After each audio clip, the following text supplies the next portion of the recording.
What's up, guys? Today is dyno day for the heavy Chevy. The only thing I know that's done to it is there's a K&N cold air intake on it, which is actually pretty filthy right now, so it probably flows the same, if not less, than a factory airbox and filter.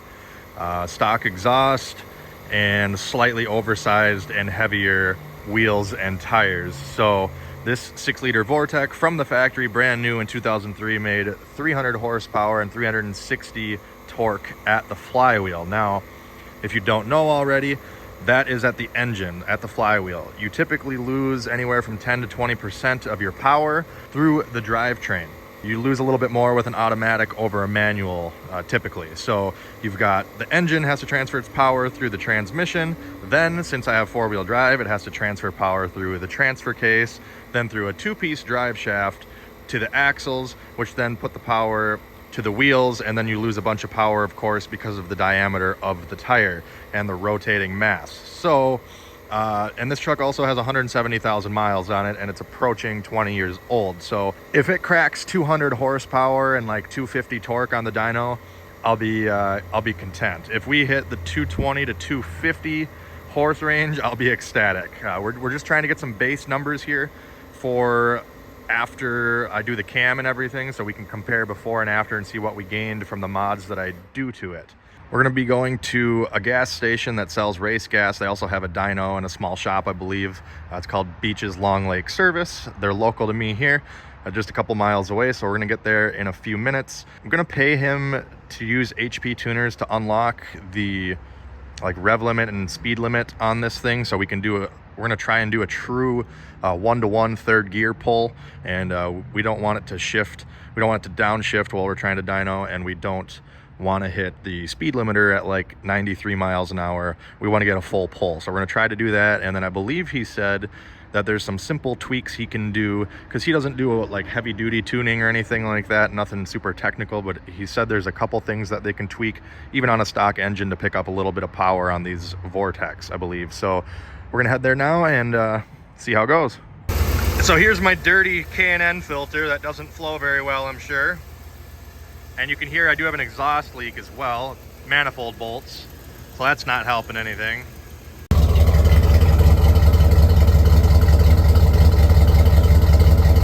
And here we are. Look at that cool thing. Pull around back here.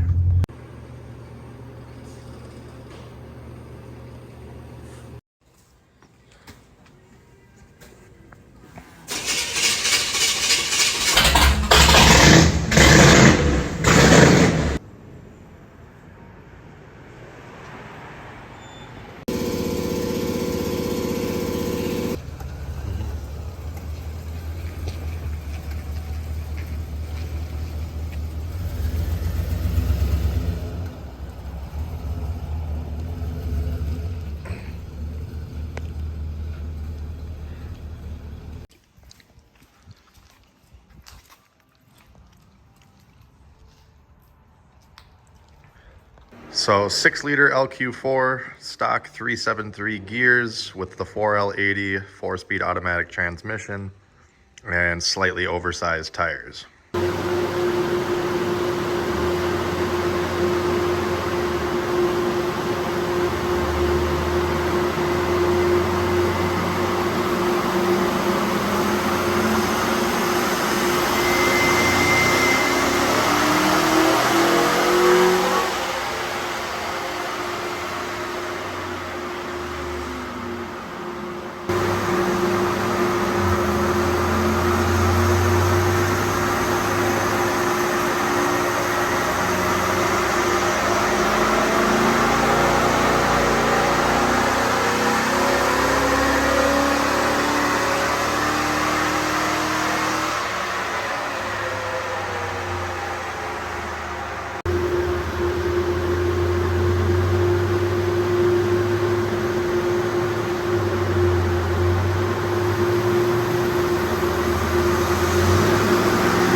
All right, guys, we just wrapped up the dyno here. Gonna head home and review the numbers, but I'm gonna say it did pretty good for stock. I don't know how accurate these numbers are. It is a Mustang dyno, which they're supposed to be some of the most accurate on the market. But when I get home, we'll look at the numbers, and I'm only running 87 octane pump gas here, so nothing crazy. And it actually ended up being a lot cheaper than I expected, because he was saying that it's like 50 to 100 bucks per credit with HP tuners, and you need 2 credits to make changes, and I figured it'd be a couple hundred for the dyno. I was expecting this to be like $500 to $700 between the dyno session and making just like the tuner changes that he did, and it only ended up being like 290 bucks out the door with 4 dyno pulls and that little bit of quick fuel enrichment changes going on. Basically what the fuel enrichment mode is, the way he explained it to me, is that the truck's not getting like full fuel pressure or fuel, max volume, max horsepower until the predetermined parameters have been met. And this truck, if you floor it, it shifts at like 5,400, and the fuel enrichment from the factory was ridiculous. It was set to where it would not give you full fuel enrichment until you were at 5,500 RPM for at least 60 seconds. So I never got full fuel enrichment. Just by changing that, according to the dyno numbers, just by changing the fuel enrichment, he lowered it to where it came on at like 1,500 RPMs, so almost instantly, and then 0 delay, because when you want power, you want it now. Just by those 2 little changes, we gained like 40 wheel horse and a little bit of torque, I believe. Again, we'll check out the numbers here in a second, but pretty good gains just from that. I'm gonna see if I can, tell any difference in drivability here on the way home. So after that fuel enrichment, the engine has definitely woke up a little bit more. Before monkeying with all that, I would be extremely lucky if I could even chirp the tires if I floored it from a stop. I mean, like most of the time it probably wouldn't even chirp them, it would just go. And probably 25% chance it would chirp them, and now it does this. All right, guys, so like I said, Mustang dyno. So the very first run we did, it's hard to tell because my gear indicator is burned out, so he wasn't sure when he did the pull if he was in 3rd gear or 2nd gear, but he said the only thing that would really change is kind of the torque values. He said the horsepower numbers would be very, very similar regardless of the gear that I was in. So the very first pull, completely stock, the only thing he did was lift the speed limiter up to 150 so he could get a full pull. We made 266 horsepower and 285 torque. That's straight up numbers with the weather the way it is today. Corrected factor, with correction, if we had perfect circumstances, perfect weather for this, it would have made 278, so 12 more horsepower and 301 torque, so 16 more torque had it been perfect conditions. So somewhere between 266 and 278 for horse, and between 285 and 301 torque. Now, to me, that's pretty good right out the gate, because like I said, this engine's rated for 300 horse and 360 torque at the flywheel when it was brand new. So to have only like a 35 horsepower loss and 60 torque loss, that's pretty good to me. So then he turned the fuel enrichment on to where it turns on at 1,500 RPM rather than 5,500 RPM after 60 seconds. So basically I never got full fuel enrichment, and we did 2 pulls there, which we believe were in 3rd gear. After he messed with it and did that stuff, and we made 303 horsepower, which would have been 321 if it was perfect conditions, and 365 torque, which would have been 387 if it was perfect conditions.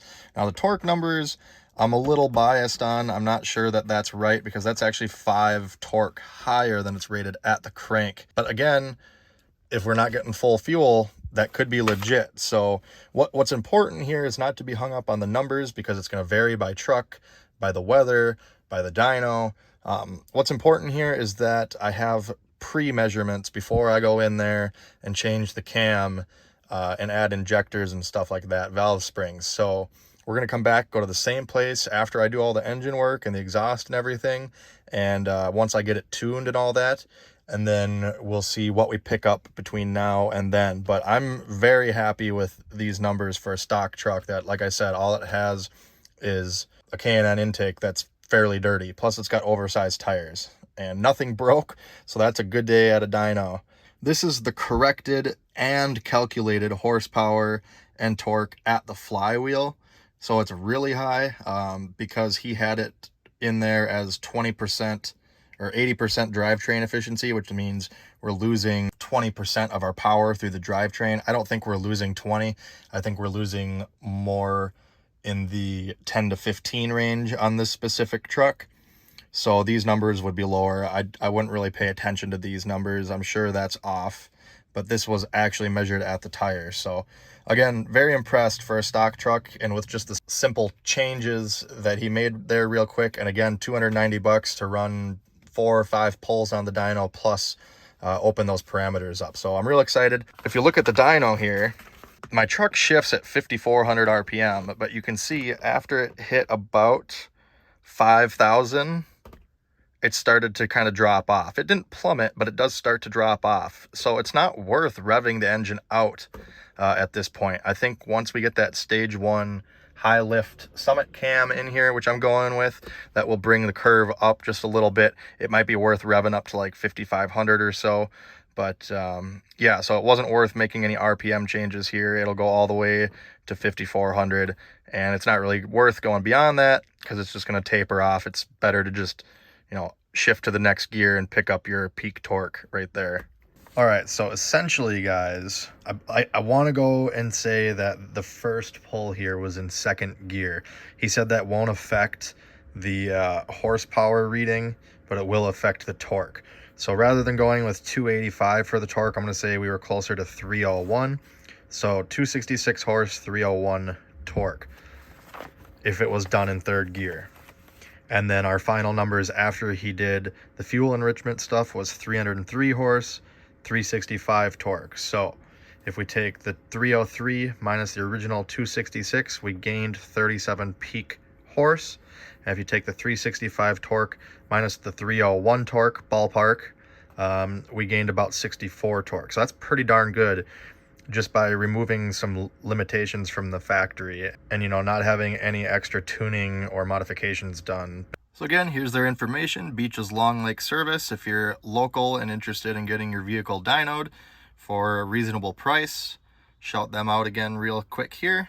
So that is going to do it for Dyno Day, guys. If you liked this video, make sure you hit that like button, comment down below with any questions.